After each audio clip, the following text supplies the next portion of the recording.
Hi guys, today is November 13, 2024.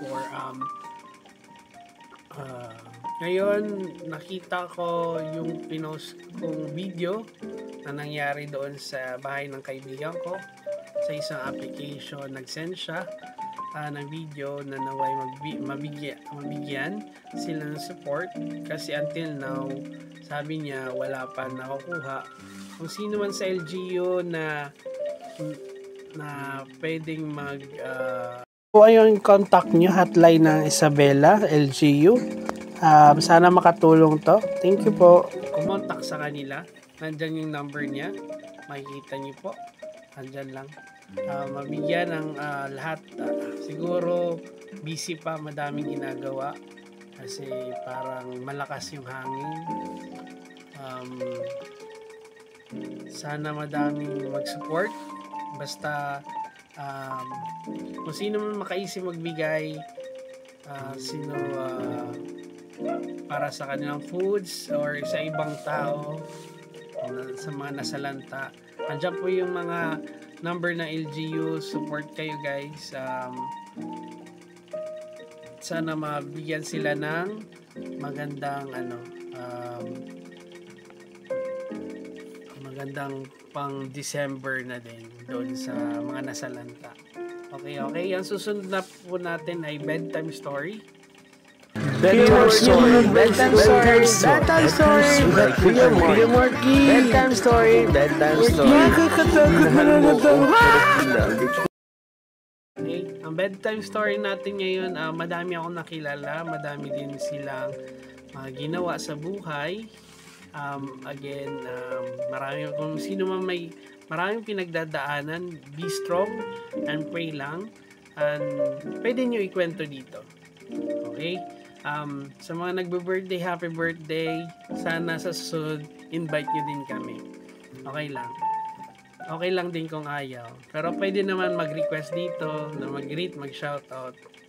Tapos pag nagla-live kami, okay, ang kwento natin ngayon ay paano daw kung option ka?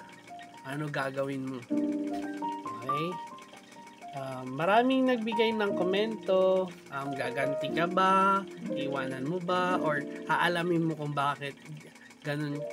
Kaso, pag di niya mabigay yung rason, para kang hanging tapos di na magpapakita. Masakit man kaso, nakapasok ka na sa buhay mo.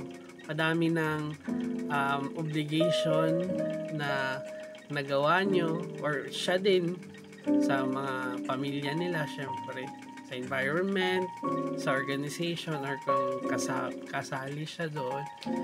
Madaming pwedeng option din, madaming what if, bakit ganon ang madaming tao na pumapasok sa relationship, pumapasok sa buhay para saktan ka lang.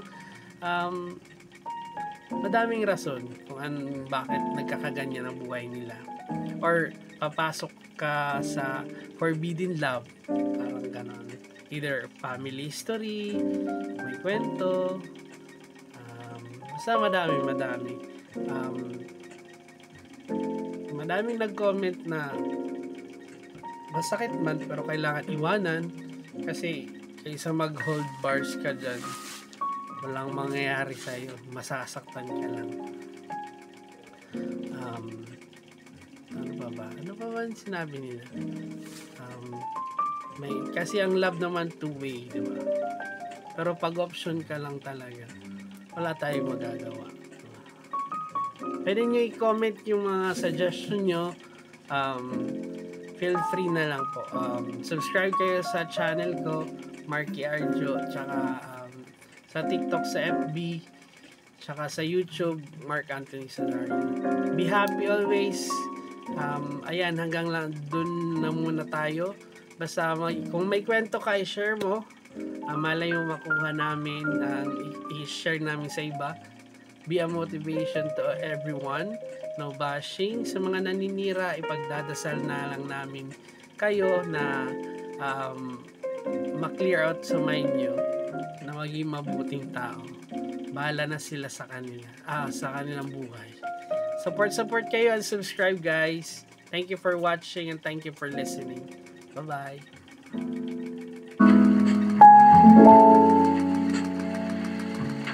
Bedtime story, bedtime story, bedtime story, Kuya Marky. Bedtime story, bedtime story. Nakakatakot na lang.